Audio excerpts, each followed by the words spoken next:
Alors que je me consacrais à la préparation d'un plat réconfortant dans la cuisine vaste et immaculée, ma belle-mère, Madame Dubois, fit irruption. Sans un mot de salutation, sa main brusque coupa le gaz, éteignant la flamme du réchaud instantanément, et sa voix s'éleva, déchaînée, déchirant la quiétude qui régnait.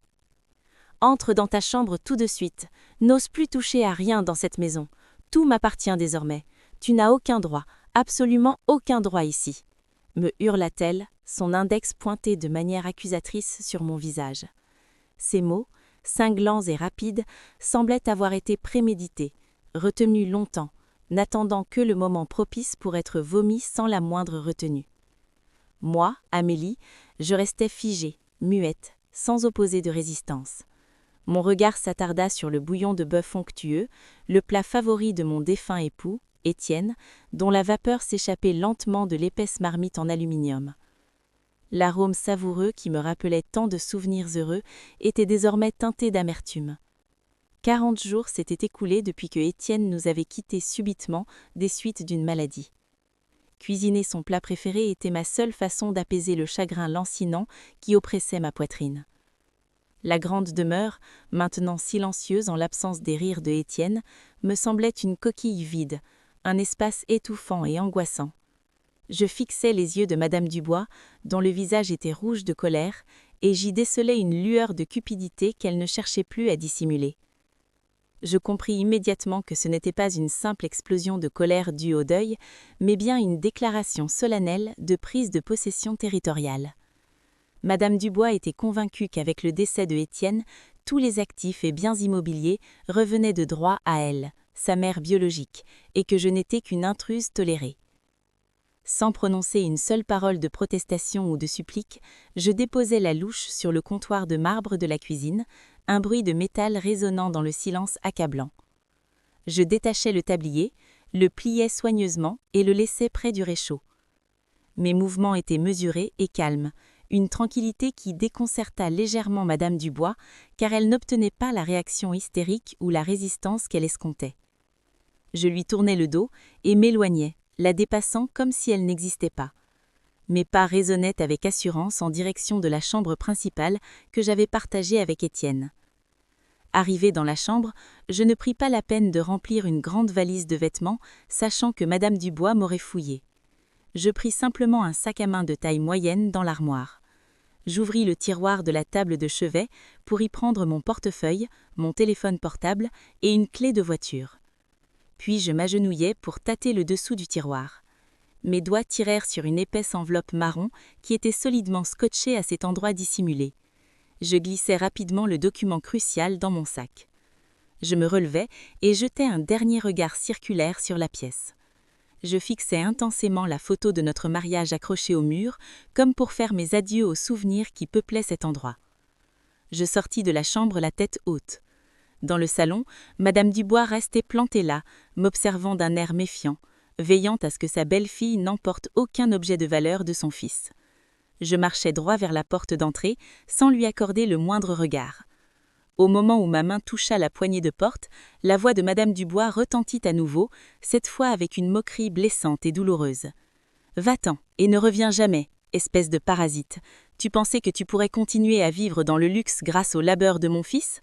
Reviens à la réalité et accepte ta place. » J'immobilisai mon geste un instant, inspirai profondément pour calmer la tempête qui faisait rage dans ma poitrine, puis j'ouvris la porte et sortis sans répliquer un seul mot. L'air frais du soir me caressa le visage.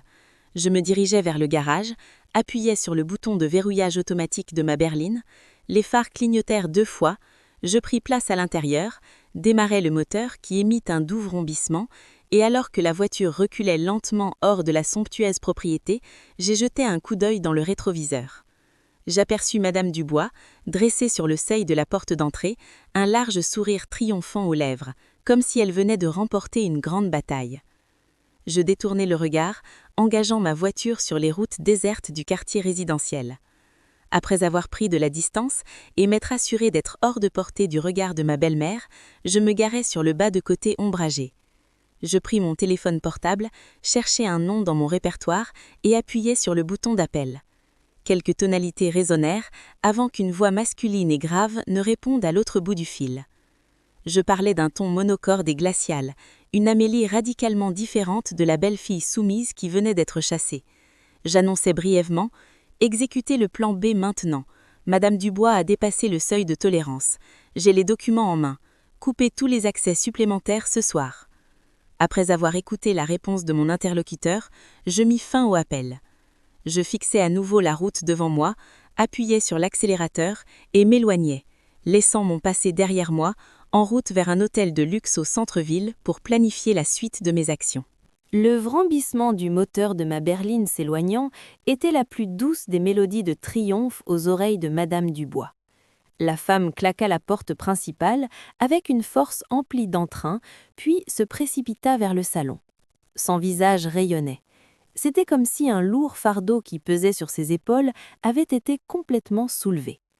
Elle se sentait l'unique souveraine de ce somptueux palais.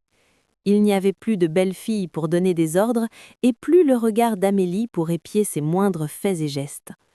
Madame Dubois s'empara immédiatement du téléphone fixe et appela quelqu'un. Peu de temps après, en moins de 15 minutes, un taxi s'arrêta devant le portail. En sortit une jeune femme au maquillage appuyé, vêtue de vêtements moulants. C'était Chloé, la sœur cadette de Étienne, la plus jeune fille chérie de Madame Dubois. Chloé se précipita à l'intérieur, les yeux pleins d'enthousiasme, et vit sa mère l'accueillir bras ouverts. Chloé demanda aussitôt, d'une voix perçante, « C'est vrai, maman? Elle est vraiment partie ?» Madame Dubois hocha fermement la tête, éclatant de rire, et entraîna sa fille à l'intérieur. Elle raconta avec délectation comment elle avait réprimandé Amélie et comment sa belle-fille, qu'elle jugeait faible, était partie sans opposer la moindre résistance. Les deux femmes se dirigèrent ensuite vers la cuisine. La marmite de soupe abandonnée par Amélie fumait encore légèrement. Sans la moindre culpabilité, Chloé prit un bol et se servit de la soupe préparée par sa belle-sœur. Elle la goûta et claqua la langue, reconnaissant que la cuisine d'Amélie était en effet délicieuse. Mais sa haine obscurcissait tout le reste. Tout en mangeant, elles commencèrent à discuter de leurs projets d'avenir. Chloé annonça avec enthousiasme qu'elle voulait s'installer dans la chambre principale spacieuse. Elle lorgnait depuis longtemps le dressing d'Amélie qui était rempli de sacs et de chaussures de marque. Madame Dubois approuva toutes les demandes de sa fille adorée, lui promettant qu'à partir d'aujourd'hui, Chloé pourrait vivre comme une princesse. Après avoir bien mangé, leur véritable fête de la victoire commença. Madame Dubois et Chloé se précipitèrent vers la chambre principale, l'ancienne chambre d'Amélie et Étienne. Chloé courut directement vers la grande armoire encastrée. Elle ouvrit brutalement les portes de l'armoire.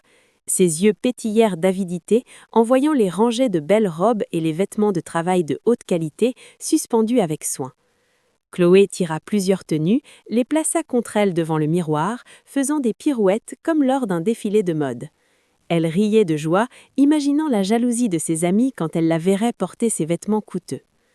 Pendant que Chloé était occupée avec les vêtements, Madame Dubois se dirigea vers la coiffeuse et les tiroirs de rangement. Elle fouilla dans les boîtes à bijoux. Cependant, son front se plissa en découvrant que la plupart des boîtes ne contenaient que des imitations ou des accessoires ordinaires. Il n'y avait ni lingots d'or, ni gros diamants qu'elle s'était imaginés. Elle renifla de déception, pensant qu'Amélie avait peut-être emporté les vrais bijoux ou que Étienne les avait cachés ailleurs. Madame Dubois ne perdit pas espoir. Elle était certaine que l'héritage de son fils était dissimulé quelque part dans cette grande maison. Elles se déplacèrent ensuite vers le bureau de Étienne, situé à côté de la chambre. Dans le bureau, Madame Dubois et Chloé fouillèrent les tiroirs du bureau. Elles trouvèrent de nombreux documents, mais par manque de compréhension administrative, elles les ignorèrent, ne cherchant que les objets de valeur facilement monnayables. L'œil de Chloé fut attiré par un coffre-fort de taille moyenne, incrusté dans le mur, caché derrière un tableau qu'elle venait de déplacer. Chloé poussa un cri de joie et appela sa mère. Elles tentèrent toutes deux d'ouvrir le coffre-fort. Madame Dubois essaya la date de naissance d'Étienne, sa propre date de naissance et même la date de mariage d'Étienne. Mais le voyant lumineux du coffre-fort restait rouge, indiquant un code erroné. Chloé soupira d'agacement et donna un coup de pied dans le pied de la table. Elle déclara qu'elle devrait appeler un serrurier ou un spécialiste des coffres-forts dès le lendemain pour le forcer. Madame Dubois calma sa fille, affirmant que le trésor à l'intérieur ne s'échapperait pas. Cette maison leur appartenait désormais, elles avaient donc tout le temps de l'ouvrir. Elles retournèrent au salon, s'installèrent sur le canapé en cuir moelleux, les pieds posés sur la table basse. Leur sentiment de toute puissance leur fit perdre la tête. Madame Dubois commença à rêver de rénover le jardin avant et d'acheter une nouvelle voiture à Chloé pour remplacer la vieille moto que sa fille utilisait jusqu'à présent. Le soir laissa place à la nuit et toutes deux se perdirent dans leur euphorie. Chloé commença même à photographier les coins de la maison luxueuse et à les publier sur les réseaux sociaux, laissant entendre qu'il s'agissait de sa nouvelle demeure. Les commentaires élogieux de ses amis enflèrent son ego démesuré. Elles ne remarquèrent pas qu'à l'extérieur, le ciel commençait à s'assombrir et le vent soufflait fort, comme si la nature elle-même annonçait un mauvais présage. Elles ne savaient pas non plus que la connexion Internet Wi-Fi de la maison s'était subitement coupée à 21h précises, ce qui fit râler Chloé, incapable de mettre à jour son statut. Madame Dubois essaya d'allumer la télévision câblée pour se divertir, mais l'écran n'affichait qu'un message d'absence de signal ou d'abonnement gelé. Elle pensa qu'il s'agissait d'un simple problème technique dû au temps ou à un retard de paiement, qui pourrait être réglé le lendemain. Sans la moindre méfiance, elles décidèrent de se coucher tôt. Chloé dormit dans la chambre principale sur le lit king-size moelleux de Amélie, tandis que Madame Dubois dormit dans la chambre d'Amy, également luxueuse. Dans leur sommeil profond, de beaux rêves de richesse et de luxe dansaient dans leur tête, les berçant dans une satisfaction illusoire et trompeuse. Elles étaient loin de se douter que c'était la dernière nuit où elles dormiraient paisiblement dans cette maison. Au loin, dans une suite d'hôtels étoilés, Amélie était assise face à son ordinateur portable, surveillant les mouvements de données bancaires et des actifs. Ses doigts dansaient avec agilité sur le clavier, envoyant des instructions fatales qui allaient sceller le destin de Madame Dubois et Chloé le lendemain matin. Un léger sourire se dessina sur les lèvres d'Amélie. Ce n'était pas un sourire de bonheur, mais un sourire amer, celui d'une femme contrainte de donner une leçon douloureuse à des personnes qui auraient dû être sa famille. La roue du destin était en marche, et le lendemain matin, son pivot allait frapper de plein fouet l'arrogance de Madame Dubois. Ce matin-là, le soleil brillait ardemment. Pourtant, l'air sur la terrasse de la luxueuse maison semblait frais pour Madame Dubois. Elle était assise nonchalamment sur une chaise en rotin importé, savourant un thé chaud dans une tasse de porcelaine dont elle savait le prix exorbitant. Elle se sentait comme une reine jouissant de son règne. Un sourire continu illuminait son visage chaque fois qu'elle regardait le vaste et impeccable jardin avant. Dans son esprit, elle avait déjà élaboré de grands projets. Vendre la berline d'Amélie dans le garage pour voyager à l'étranger avec Chloé et appeler un agent immobilier pour estimer le prix de la maison, ne serait-ce que pour satisfaire sa curiosité quant à sa nouvelle richesse. La tranquillité matinale de Madame Dubois fut interrompue par le vrombissement feutré mais puissant d'un véhicule qui s'approchait du portail. Elle déposa sa tasse et plissa les yeux vers l'entrée. Une berline noire, longue, brillante et très luxueuse, s'arrêta juste devant l'accès. Madame Dubois se redressa. Son cœur battait, non par peur, mais par anticipation. Elle pensait que c'était peut-être une connaissance fortunée de son défunt fils ou peut-être un acheteur potentiel qui avait entendu dire que la maison allait être vendue. Pleine d'assurance, Madame Dubois se leva et arrangea ses vêtements, prête à accueillir l'invité avec l'arrogance d'une grande dame. La portière arrière de la voiture s'ouvrit. Un homme au corps solide en descendit. Il portait un costume formel, d'une propreté impeccable, des chaussures en cuir lustré et tenait une mallette en cuir dans sa main droite. Son visage était impassible, sérieux et sans le moindre sourire. Cet homme, nommé Maître Leclerc, s'approcha du portail et l'ouvrit sans effort, comme s'il en détenait tous les accès. Madame Dubois fut légèrement surprise de voir un étranger ouvrir si facilement sa porte, mais elle repoussa cette suspicion et garda son air féroce. Maître Leclerc avança d'un pas déterminé sur l'allée menant à la terrasse où Madame Dubois l'attendait. Arrivé devant elle, il s'arrêta. Il ne tendit pas la main pour la saluer et ne fit aucune politesse superflue. Son regard était droit et perçant, fixant intensément les yeux de la femme d'âge mûr. Madame Dubois se sentit légèrement intimidée par l'aura froide de cet homme, mais son orgueil était trop grand pour le montrer. D'un ton cassant, elle lui demanda qui il était et ce qu'il venait faire si tôt le matin, dérangeant son moment de détente.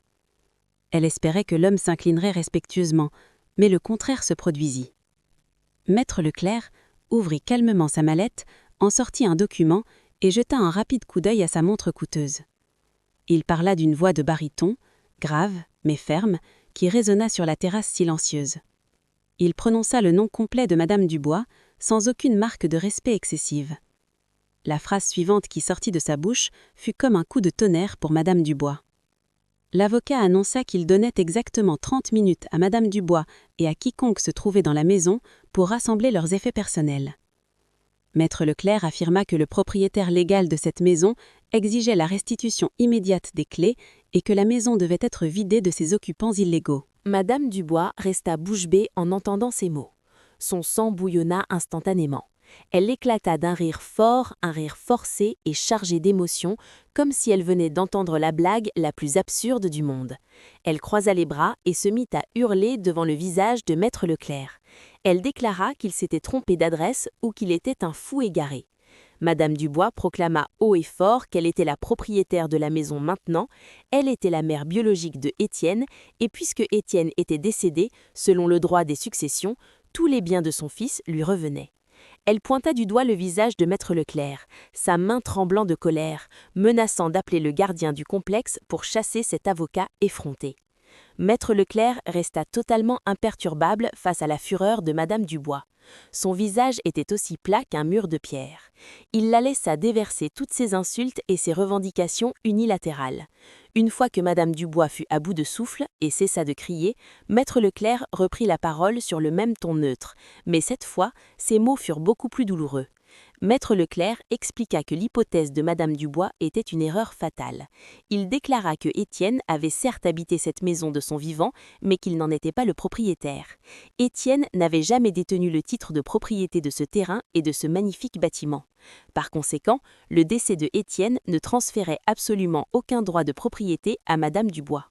En entendant cela, le visage de Madame Dubois devint livide, ses jambes devinrent soudain faibles. Pourtant, elle s'efforça de rester debout.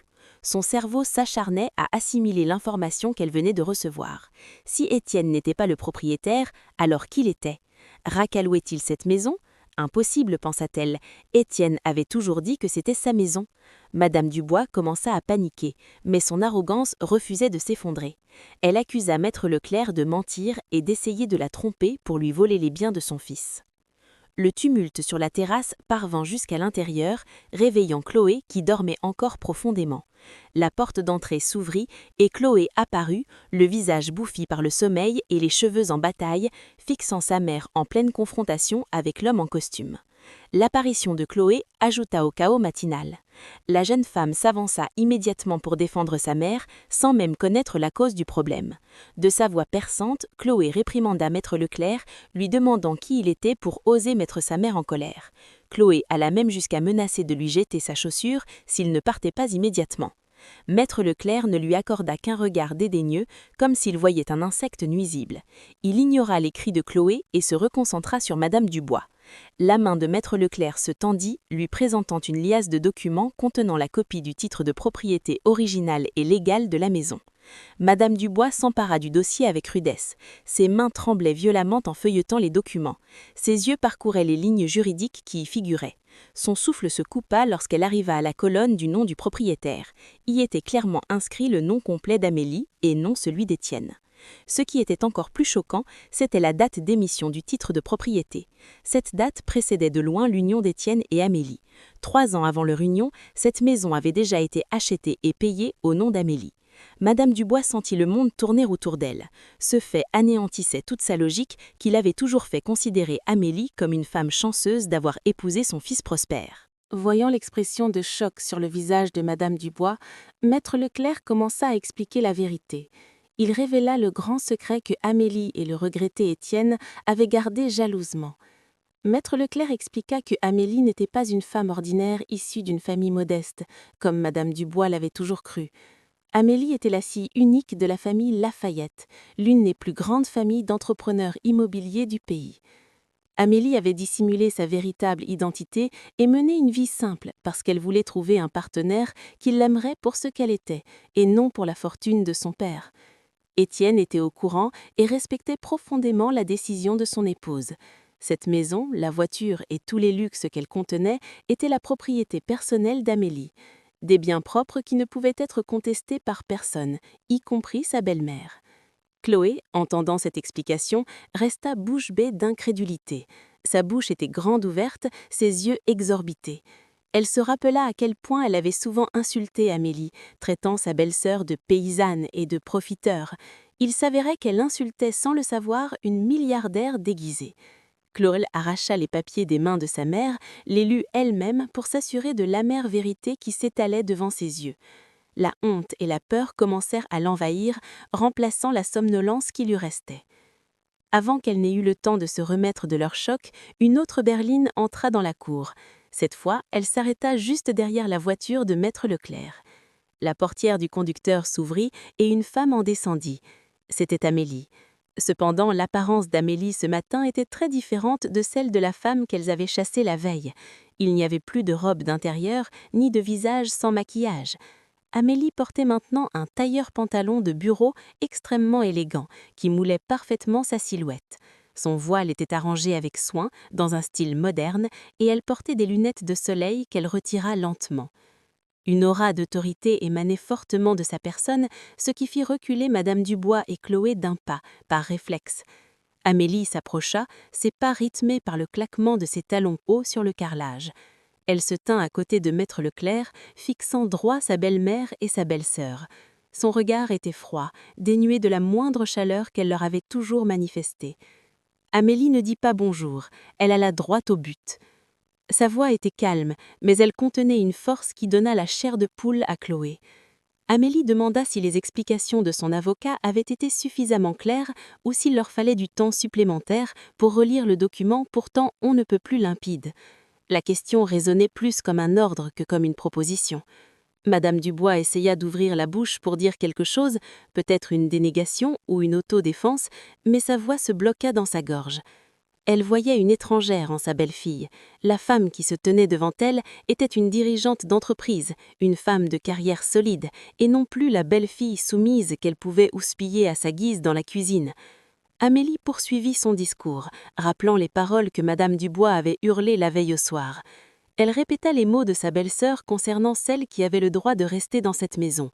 Amélie dit qu'il était temps de prouver qui détenait réellement ce droit. Le silence devint glacial et menaçant. Chloé donna un coup de coude à sa mère, lui faisant signe de faire quelque chose. Mais Madame Dubois restait pétrifiée. Son ego s'était effondré, percuté par la réalité. Amélie se tourna vers Maître Leclerc et fit un petit hochement de tête. L'avocat sortit alors un autre document de sa mallette.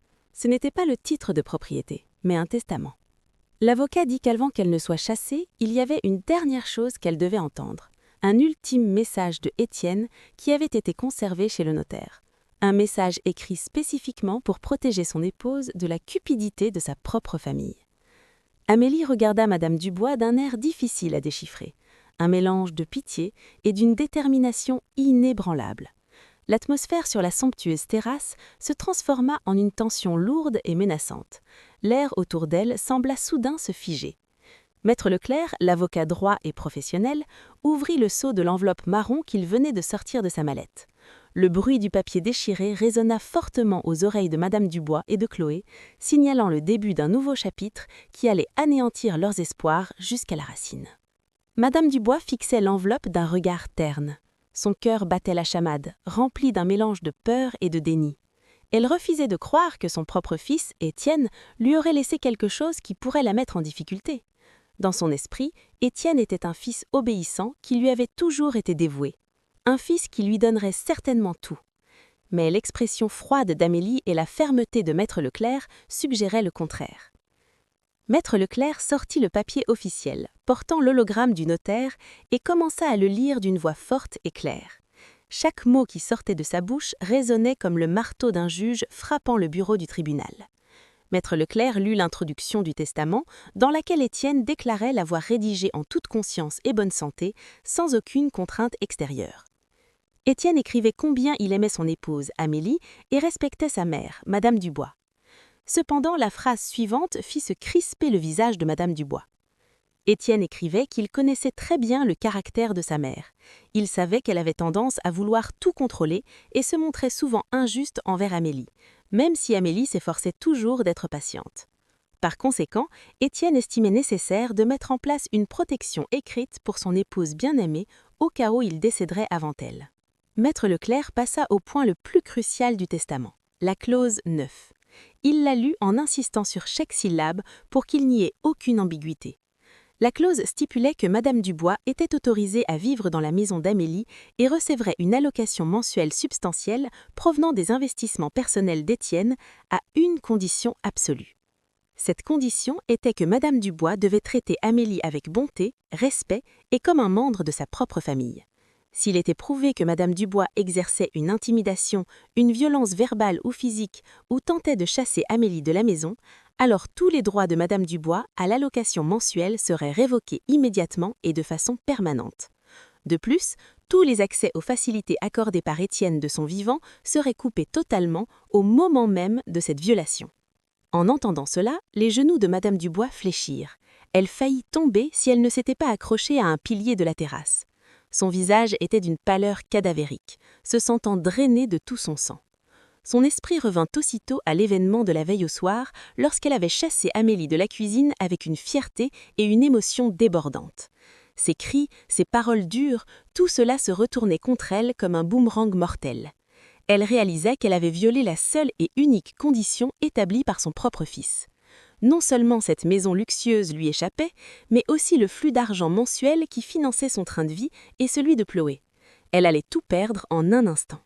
Le remords commença à la ronger, non pas parce qu'elle se sentait coupable d'avoir été méchante avec Amélie, mais parce qu'elle regrettait d'avoir agi de manière aussi imprudente, causant sa propre ruine financière. Chloé, debout à côté de sa mère, était elle aussi sous le choc, sa bouche hermétiquement close. La jeune femme, habituellement si bavarde et audacieuse, avait perdu tout courage.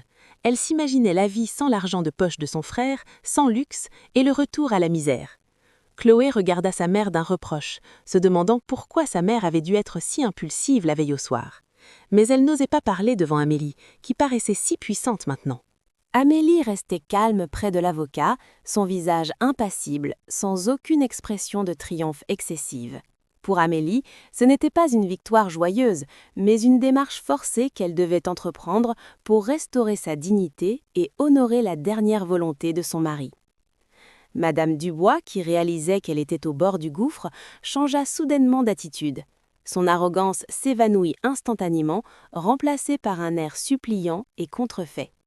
Elle s'approcha d'Amélie, essayant d'atteindre la main de sa belle-fille. Des larmes de crocodile perlèrent au coin de ses yeux. D'une voix tremblante, Madame Dubois commença à implorer. Elle affirma qu'elle s'était égarée.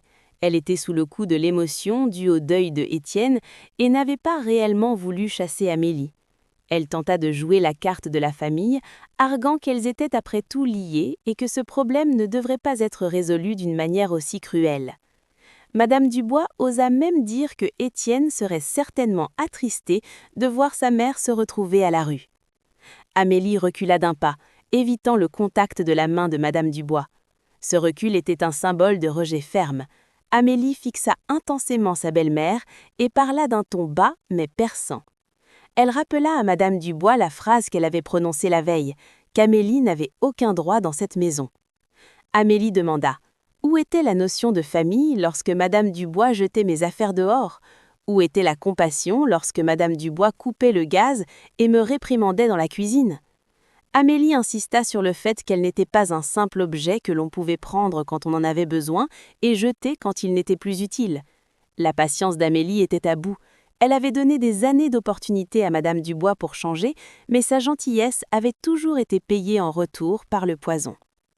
Maître Leclerc interrompit ce drame en regardant à nouveau sa montre. Il rappelait que le temps s'écoulait. 10 minutes du temps imparti ont déjà été consommées par la lecture du testament. Il vous reste 20 minutes à Madame Dubois et à Chloé pour emballer vos affaires. Maître Leclerc avertit que si elle n'était pas sortie dans les 20 minutes, il appellerait la sécurité pour procéder à une expulsion forcée. L'avocat était un exécuteur légal qui ferait son travail sans favoritisme. Madame Dubois se mit à pleurer de manière hystérique. Cette fois, ses larmes provenaient davantage de la peur et de la frustration. Elle s'agenouilla sur le sol de la terrasse, essayant d'étreindre les jambes d'Amélie, implorant pitié. La scène était d'une ironie cinglante. La belle-mère, qui se tenait fièrement comme un général la veille, était maintenant prosternée aux pieds de la belle-fille qu'elle avait tant méprisée. Mais le cœur d'Amélie était fermé à ce genre de mise en scène. Amélie tourna son visage vers le jardin. Elle se remémora le message d'Étienne avant sa mort, lui disant qu'elle devait être forte et avoir le courage de se défendre si sa mère recommençait à se mal comporter. Amélie savait que si elle cédait maintenant, Madame Dubois lui marcherait à nouveau sur la tête plus tard. Ce cercle vicieux devait être brisé aujourd'hui pour la tranquillité d'Amélie et pour le repos de l'âme d'Étienne. Amélie fit un signe à Maître Leclerc de s'en tenir au plan. Elle ne dit pas un mot à Madame Dubois qui sanglotait encore sur le sol. Pour Amélie, la décision était prise. Le testament d'Étienne était la loi suprême qui devait être appliquée. La violation avait eu lieu et les conséquences devaient être assumées. Il n'y avait plus de négociation possible, plus de marchandage. Amélie entra dans la maison, enjambant le corps de Madame Dubois agenouillée, et se dirigea vers le salon pour s'assurer que le processus se déroulera sans écrou. Ses pas étaient résolus, laissant derrière elle un passé rempli de douleur. Dans cette maison qui lui avait jadis semblé un enfer, elle commençait enfin à respirer le véritable air de la liberté. Madame Dubois n'avait pas eu le temps de se relever de sa position humiliante sur la terrasse qu'un van de couleur argent entra dans la cour et se gara juste à côté de la berline d'Amélie. De la voiture sortirent 3 hommes et une femme, vêtus d'une chemise grise impeccable, avec une carte d'identité accrochée au cou. Ils portaient des sacoches d'ordinateurs portables et des boîtes de dossiers. Leur visage était sérieux, rigide et très professionnel. C'était l'équipe d'auditeurs indépendants qu'Amélie avait engagée il y a une semaine, mais qui avait reçu l'ordre d'agir seulement ce matin. Chloé, toujours figée près de la porte, regarda l'arrivée de ces nouvelles personnes avec confusion et anxiété. Un mauvais pressentiment lui glaça l'échine. Elle demanda doucement à quiconque voulait bien l'entendre « Qui sont ces gens et qu'est-ce qu'ils veulent ?» Amélie, qui était dans le salon, accueillit l'équipe d'audit et les invita à s'asseoir autour de la longue table à manger. Sans perdre de temps, les auditeurs ouvrirent leurs ordinateurs portables, sortirent des piles de relevés bancaires et commencèrent à travailler rapidement. Le bruit des touches du clavier emplissait la pièce, créant un nouveau rythme de tension. Amélie appela ensuite Madame Dubois et Chloé à entrer. Elle ne leur demanda pas de s'asseoir, les laissant debout comme des accusés devant un juge. Amélie expliqua avec calme que pendant qu'elle restait silencieuse dans la cuisine la veille, et même durant les derniers mois où elle avait enduré leur pic, elle était en réalité en train d'observer. Amélie savait que l'argent des courses qu'elle donnait disparaissait souvent avant la fin du mois. Elle savait aussi que de petits objets disparaissaient régulièrement dans la maison. Mais Amélie ne voulait pas accuser sans preuve. C'est pourquoi elle avait engagé l'équipe d'audit pour retracer le flux des fonds du ménage et des actifs d'Étienne, dont Madame Dubois détenait l'accès pour les dépenses opérationnelles. L'un des auditeurs, un homme à grosses lunettes, leva la tête et commença à lire leur première découverte. Le premier point frappa Chloé de plein fouet. L'auditeur présenta les données de transactions numériques qui montraient que Chloé prélevait régulièrement de l'argent liquide du ménage, caché dans le tiroir de la cuisine. Les montants, bien que petits à chaque retrait, étaient effectués presque quotidiennement depuis 2 ans. Le total s'élevait à des dizaines de millions de roupies. Cet argent servait à Chloé pour acheter du crédit téléphonique, des produits de soins, des friandises dans des cafés branchés et des tickets de cinéma. Les reçus de transfert et les enregistrements des caméras de surveillance cachées qu'Amélie avait installées dans la cuisine étaient clairement affichés sur l'écran d'ordinateur tourné vers elle. Le visage de Chloé devint écarlate de honte et de peur. Elle essaya de se défendre d'une voix chevrotante, disant que ce n'était que de la petite monnaie et qu'elle était la sœur biologique d'Étienne, donc il était normal qu'elle demande de l'argent. Mais Amélie la coupa net. Amélie dit que demander et voler sont 2 choses différentes. Étienne donnait toujours une allocation officielle à Chloé. Cependant, Chloé en voulait plus et avait choisi de voler l'argent destiné au repas quotidien. L'acte de Chloé était un vol domestique et la preuve par la vidéosurveillance suffisait pour la traîner au poste de police si Amélie le souhaitait. Chloé se tut immédiatement, la sueur froide perlant à ses tempes.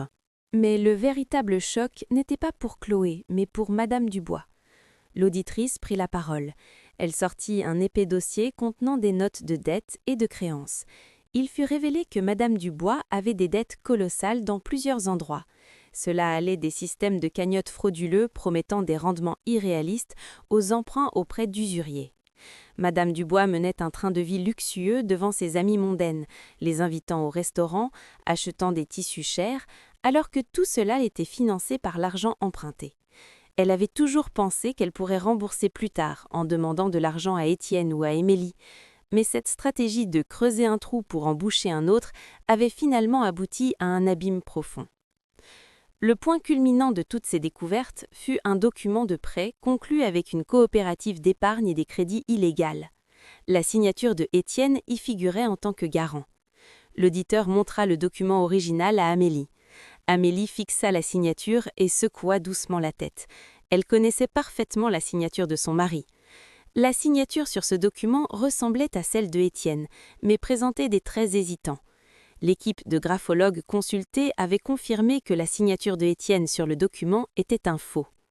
Madame Dubois avait falsifié la signature de son propre fils alors que Étienne était gravement malade pour encaisser un prêt important afin de couvrir ses dettes de jeu nouvellement révélées.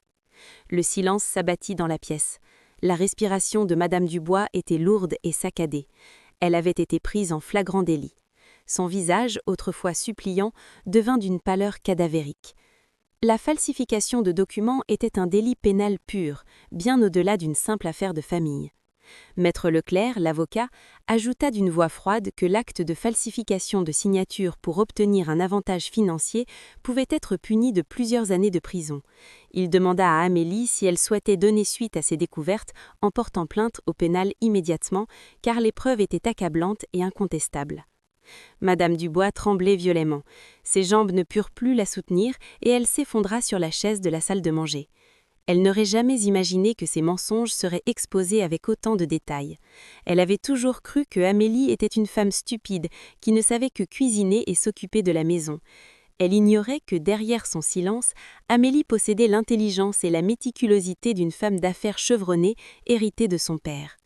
Madame Dubois réalisait qu'elle n'allait pas seulement être expulsée, mais qu'elle risquait de passer le restant de ses jours derrière les froids barreaux. L'image de la prison anéantit tout son courage. Elle regarda Amélie avec une peur panique, comme si elle voyait le juge de la mort. Chloé, entendant le mot « prison », devint immédiatement hystérique.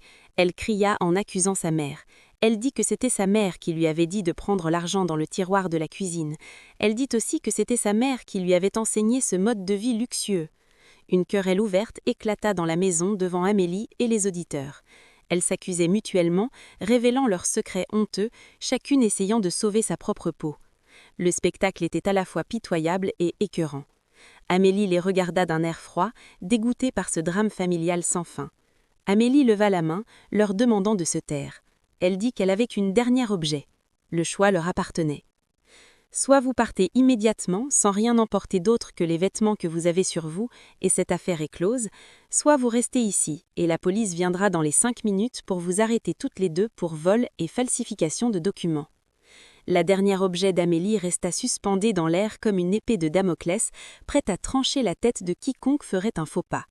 Le choix entre la prison ou le départ immédiat sans bien était aussi terrifiant pour Madame Dubois et Chloé.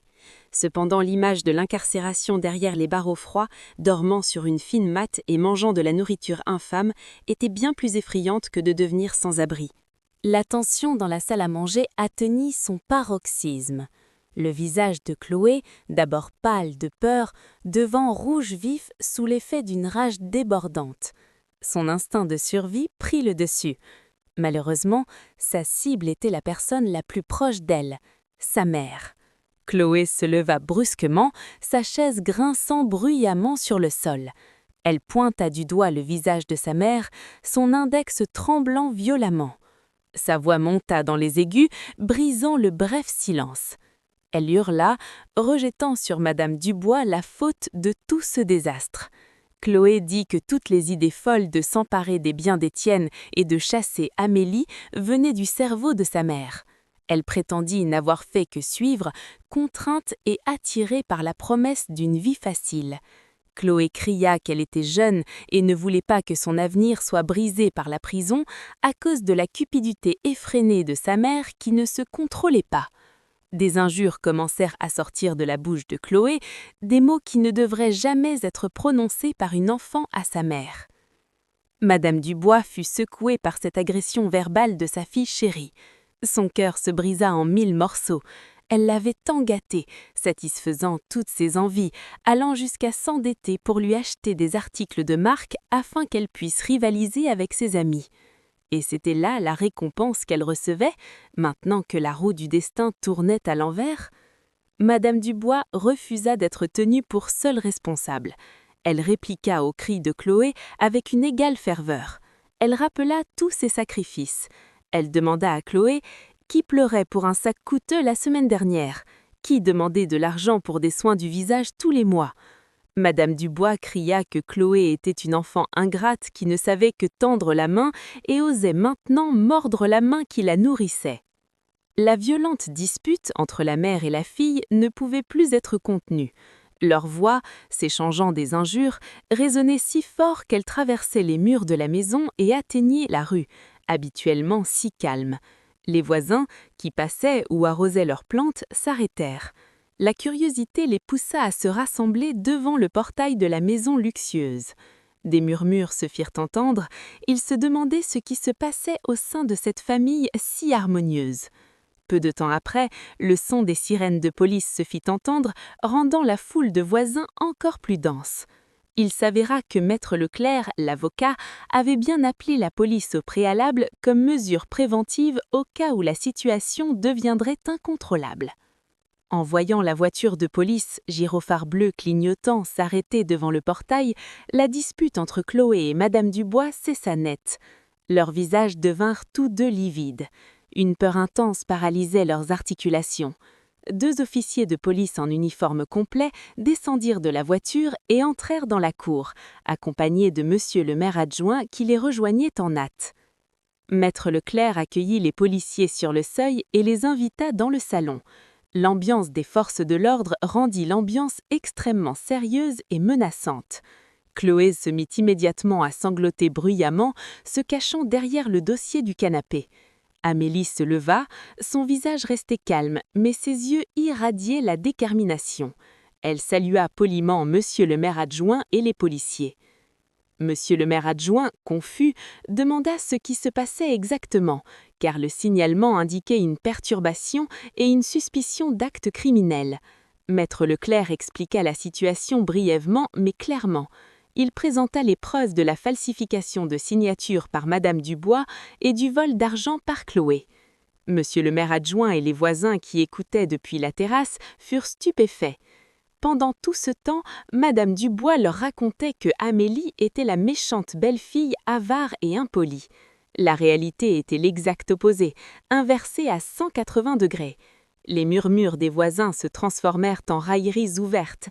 Des voix désapprobatrices s'élevèrent depuis la porte ouverte. Certains disaient qu'il n'était pas étonnant que Madame Dubois ait un train de vie luxueux sans source de revenus clairs. D'autres se moquaient de Chloé, qui se faisait passer pour riche alors qu'elle volait l'argent de sa propre belle-sœur. La réputation de Madame Dubois, qu'elle avait si durement construite se posant comme victime, s'effondra en un instant. Elle était désormais exposée à la sanction sociale de la communauté. La honte que ressentait Madame Dubois était bien plus douloureuse qu'une gifle physique. Elle baissa profondément la tête, n'osant pas croiser le regard des voisins avec qui elle avait souvent comméré. Le policier demanda alors à Amélie, en sa qualité de plaignante et propriétaire, si elle souhaitait que l'affaire soit poursuivie en justice ou s'il y avait un autre règlement. La police était prête à menotter Madame Dubois et Chloé sur le champ, car les preuves initiales étaient plus que suffisantes. Chloé, entendant cela, se prosterna aux pieds d'Amélie, oubliant toute dignité. Elle implora son pardon en sanglotant, promettant de partir le plus loin possible, tant qu'elle n'irait pas en prison. Madame Dubois, avec le peu de force qui lui restait, se joignit à elle d'une voix rauque. Elle réalisait que c'était la fin de tout, il n'y avait plus d'atout à jouer. Amélie inspira profondément, fixant les 2 femmes impuissantes prosternées devant elle. Une once de pitié émergea dans son cœur, mais elle la repoussa immédiatement par la logique. Leur méfait était allé trop loin. Cependant, Amélie ne voulait pas se salir les mains en emprisonnant la mère de son défunt mari. Elle ne voulait pas que l'esprit d'Étienne soit attristé de voir sa mère derrière les barreaux. Amélie regarda le policier et déclara d'une voix forte, de manière à être entendue par tous, y compris les voisins à l'extérieur. Elle décida de ne pas engager de poursuite pénale aujourd'hui, à une condition absolue. Elle devait quitter cette maison immédiatement, sans emporter aucun objet de valeur acheté avec l'argent d'Étienne ou l'argent du crime. Seuls les vêtements qu'elle portait et quelques vêtements de rechange usagés préparés par Amélie étaient autorisés. La décision d'Amélie fit pousser un soupir de soulagement à Chloé et Madame Dubois, comme si elle venait d'échapper de justesse à un danger mortel. Même si elles perdaient tout et devenaient sans abri, elles conservaient au moins leur liberté. Les policiers acquiescèrent, respectant la décision d'Amélie en tant que victime. Cependant, ils soulignèrent que les données de leur crime seraient conservées aux archives, et si elle s'avisait de tourmenter Amélie à nouveau, le processus judiciaire serait immédiatement déclenché, sans pitié. Maître Leclerc leur ordonna ensuite de se lever et de sortir sans délai. Le temps de négociation était terminé. Le moment de l'expulsion était arrivé. Amélie marcha vers la porte d'entrée, suivie de Maître Leclerc et des policiers. Derrière eux, Madame Dubois et Chloé avançaient péniblement, d'un pas lourd. Lorsqu'elles sortirent sur la terrasse, les regards des voisins les transpercèrent comme des milliers d'aiguilles. Il n'y avait aucune sympathie sur les visages des voisins, seulement des regards de dégoût et de jugement. Madame Dubois, qui marchait d'habitude le menton haut, marchait maintenant courbée, essayant de cacher son visage. Chloé pleurait sans arrêt, cachant ses mains de ses yeux. C'était le karma instantané le plus douloureux. Elles étaient chassées du paradis qu'elles croyaient leur, sous le regard des gens devant qui elles se vantaient autrefois. Amélie se tenait près du pilier, les bras croisés, observant la procession de ces parasites qui s'en allaient, le cœur se sentant peu à peu allégé. Un poids lourd était soulevé de ses épaules à mesure que sa belle-mère et sa belle-sœur s'éloignaient de sa porte. Le processus d'expulsion fut rapide, mais se révéla un véritable calvaire pour Madame Dubois. Sous la surveillance étroite de 2 agents de sécurité appelés par Maître Leclerc, ainsi que des regards perçants des policiers qui montaient la garde, Madame Dubois et Chloé furent reconduites à la chambre pour prendre quelques vêtements de rechange, mais on ne leur permit pas d'emporter de grandes valises. Amélie avait préparé 2 grands sacs de course en plastique tressé bon marché, le genre de sac souvent utilisé pour le marché traditionnel, et les avait placés sur le lit. À l'intérieur, Amélie avait mis quelques-uns de leurs vieux vêtements, des vêtements modestes qu'elles avaient apportés en arrivant pour la première fois chez Étienne des années auparavant. Tous les vêtements de marque, robes de soirée et vestes en cuir coûteuses qu'elles avaient achetées récemment furent confisqués et restèrent suspendus dans l'armoire. Chloé tenta de protester en voyant les sacs en plastique bon marché. Elle se sentait humiliée de devoir transporter ses affaires dans de tels sacs. Mais un seul regard perçant de Maître Leclerc suffit à la faire taire. Les agents de sécurité fouillèrent méticuleusement leurs poches et leurs vêtements pour s'assurer qu'elles n'emportaient ni double de clés, ni argent liquide appartenant à Amélie, ni petits bijoux. La fouille était extrêmement humiliante, mais elle n'avait pas d'autre choix que de se soumettre. Chaque fois que Chloé essayait de cacher un flacon de parfum coûteux sous ses vêtements, l'agent le prenait rapidement et le reposait sur la coiffeuse. « Ce n'est pas votre propriété », dit l'agent d'un ton neutre. Après la fouille corporelle, elles furent conduites vers le salon pour la dernière fois. Les yeux de Madame Dubois balayèrent la pièce luxueuse d'un regard terne. Elle vit le canapé en cuir italien confortable, le lustre en cristal étincelant et les tableaux coûteux accrochés au mur. Son cœur se serra en réalisant qu'à partir de cet instant, elle ne pourrait plus jamais profiter de ce confort. Elle devait retourner à la vie difficile qu'elle détestait tant. Ses pas s'arrêtèrent près du buffet du salon. Ses yeux se posèrent sur un vase en cristal de bohême d'une grande beauté, son objet préféré qu'elle aimait montrer à ses invités. La main de Madame Dubois se tendit par réflexe pour saisir le vase. Elle pensa qu'elle devait au moins emporter un objet de valeur qu'elle pourrait vendre pour subsister quelques jours. Elle serra le vase contre sa poitrine, comme s'il était une bouée de sauvetage au milieu de l'océan. Mais avant qu'elle n'ait pu faire un pas de plus, la voix d'Amélie, froide et ferme, se fit entendre derrière elle. « Reposez ça. C'est un cadeau de mon père, pas de Étienne, et encore moins le vôtre, madame. » La voix ne hurlait pas, mais elle portait une autorité incontestable. Madame Dubois se retourna, fixant Amélie d'un air suppliant, essayant d'implorer une dernière fois sa pitié. « Juste ça, Amélie, laissez-moi emporter ceci comme un souvenir, » gémit-elle. Mais Amélie secoua doucement la tête. Elle ne permettrait pas qu'un seul centime de ses biens soit emporté par la personne qui l'avait volé pendant des années. « Reposez-le, ou voulez-vous que j'appelle la police pour ajouter une accusation de vol ?» menaça Amélie calmement. Les mains tremblantes et le cœur rempli d'amertume, Madame Dubois fut obligée de reposer le vase en cristal à sa place. Le bruit sourd du verre contre le bois résonna comme le dernier coup de marteau sur ses espoirs. Elles sortirent enfin par la porte principale. Amélie les suivit jusqu'à la terrasse. Dehors, le ciel, auparavant clair, s'était assombri, les nuages noirs s'amoncelant bas, comme s'ils participaient au drame qui se déroulait dans la maison. Un vent violent se leva, emportant la poussière et les feuilles mortes, créant une atmosphère lugubre. Les voisins qui s'étaient attroupés commençaient à se disperser par crainte de la pluie, mais certains continuaient à espionner depuis leurs fenêtres, désireux de connaître la fin du destin de la méchante belle-mère. Madame Dubois et Chloé marchèrent d'un pas chancelant vers la cour large et bien entretenue. Chaque pas leur semblait incroyablement lourd, comme si des poids de plomb étaient attachés à leurs pieds. Arrivés au portail de fer, haut et solide, Monsieur Jean, le gardien que Madame Dubois réprimandait souvent pour des broutilles, se tenait là, droit, contrôlant le portail automatique. Le visage de Monsieur Jean était immobile, mais il y avait une satisfaction cachée dans ses yeux. Il appuya sur le bouton de la télécommande et le portail de fer s'ouvrit lentement avec un doux bourdonnement. Madame Dubois et Chloé sortirent de la propriété, marchant sur l'asphalte rugueux de la voie publique. Dès que leurs pieds eurent franchi la limite du portail, Monsieur Jean appuya immédiatement à nouveau sur la télécommande. Le portail de fer se referma fermement. Bam! Le bruit du métal s'entrechoquant lorsque le portail se verrouilla résonna avec une finalité absolue. Madame Dubois se retourna, s'agrippa au barreau froid du portail. Elle regarda à l'intérieur, apercevant Amélie toujours debout sur la terrasse, chaude et éclairée. La distance entre elles n'était plus seulement physique, mais une distance de destin, un abîme béant. Amélie ne leur fit pas de signe de la main. Elle se retourna simplement et rentra dans la maison, fermant la porte principale à double tour. Les lumières de la terrasse s'éteignirent, laissant Madame Dubois et Chloé dans l'obscurité, de l'autre côté du portail. La dernière espérance fracassée. Juste à ce moment-là, des gouttes de pluie commencèrent à tomber du ciel. D'abord doucement, puis elles devinrent de plus en plus fortes et épaisses. Une tempête de pluie s'abattit sur elles sans pitié. Pas de parapluie, pas d'abri. Leurs vêtements furent trempés en quelques secondes.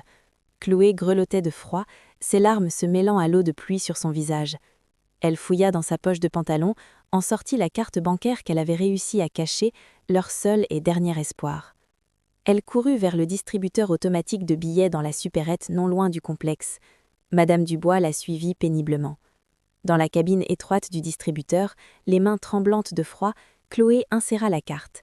Elle composa rapidement son code, mais l'écran afficha un message qui fit s'arrêter son cœur. « Transaction refusée. Votre carte est bloquée. Veuillez contacter la banque émettrice. » Chloé essaya encore et encore, mais le résultat fut le même. Amélie avait vraiment tenu parole. Tous les accès financiers liés aux actifs d'Étienne avaient été coupés net à cet instant précis.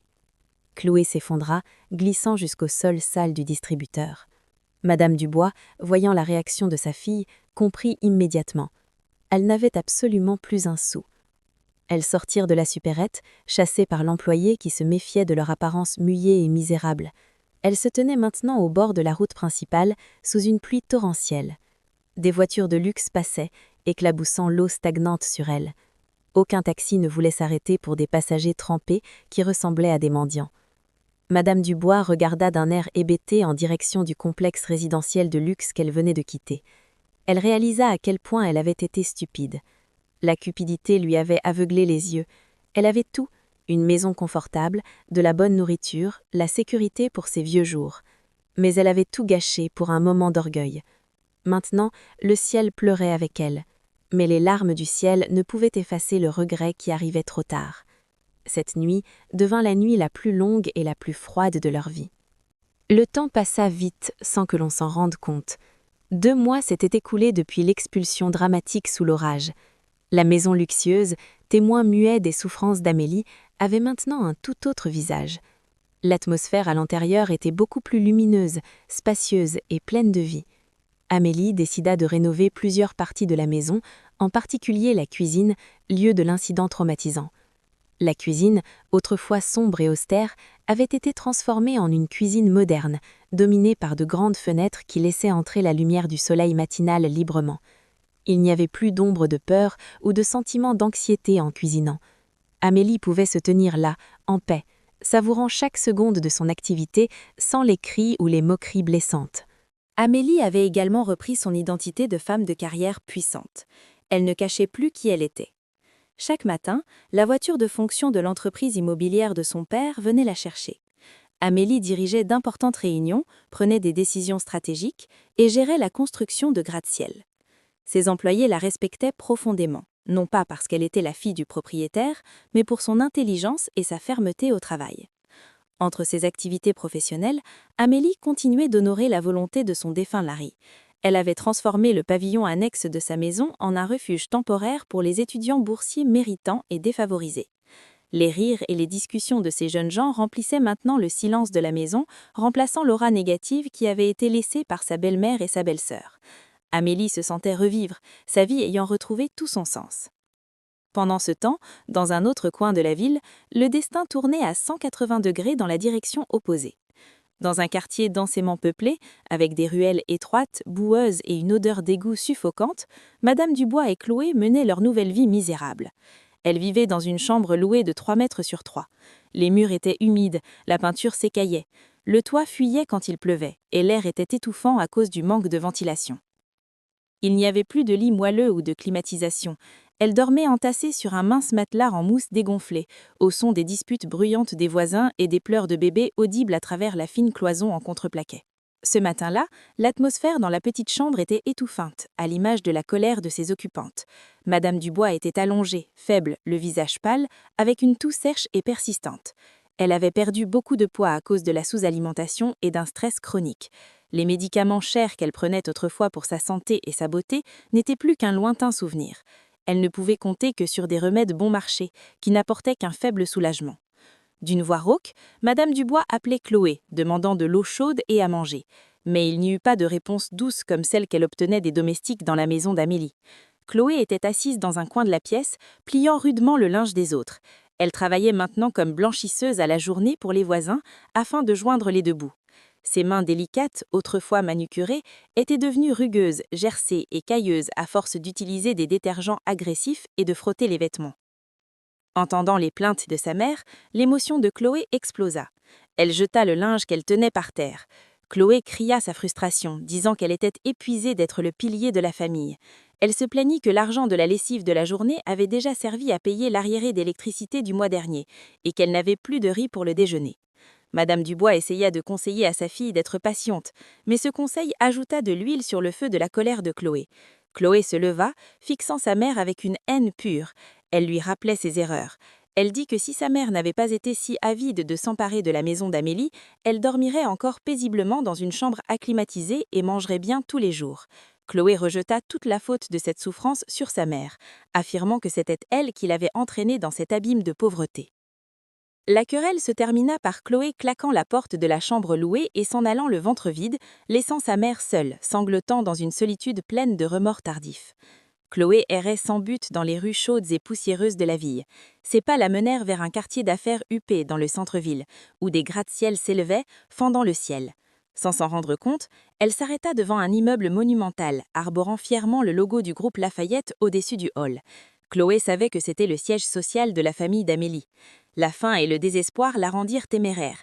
Elle décida d'entrer, de trouver Amélie et de supplier pour n'importe quel travail, peut-être femme de ménage ou porteur de boissons, tant qu'elle pouvait obtenir un salaire décent pour quitter cette chambre infernale.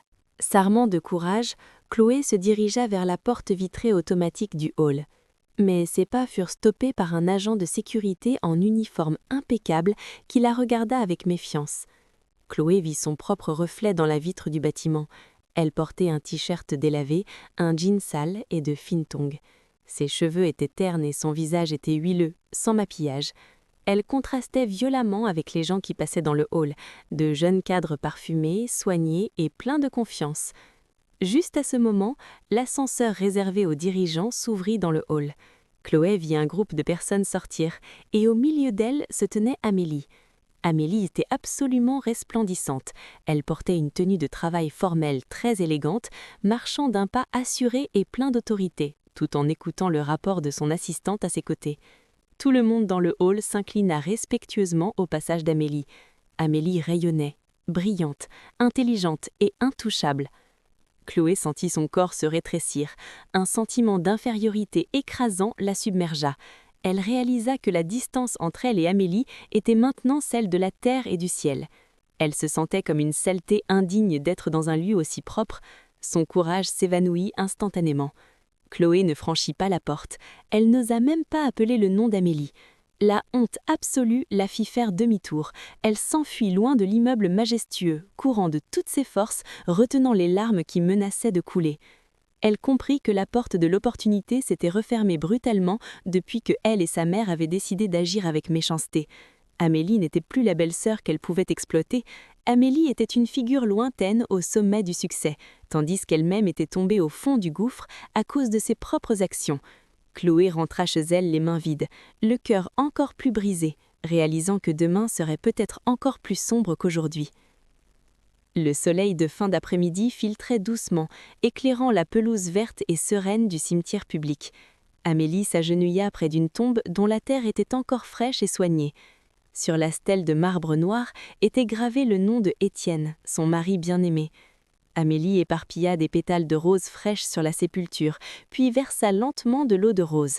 Elle caressa doucement la pierre tombale, comme si elle caressait le visage de son mari. Il n'y avait plus de larmes excessives de chagrin sur le visage d'Amélie. Seul un regard résigné et une profonde mais paisible mélancolie subsistaient. Amélie commença à parler doucement, comme si Étienne pouvait l'entendre là où il était. Elle lui raconta les dernières nouvelles, la maison désormais animée par les étudiants en résidence, l'entreprise de son père qui prospérait sous sa direction et son propre cœur qui se sentait beaucoup plus léger. Amélie murmura qu'elle avait accompli sa dernière tâche, préserver sa dignité et respecter la volonté d'Étienne. Elle dit qu'elle avait pardonné à Madame Dubois et Chloé dans son cœur, pour sa propre paix intérieure. Cependant, elle ne pouvait oublier leurs actes. Amélie dit qu'elle avait remis leur destin dans les mains de la loi naturelle et de la justice divine.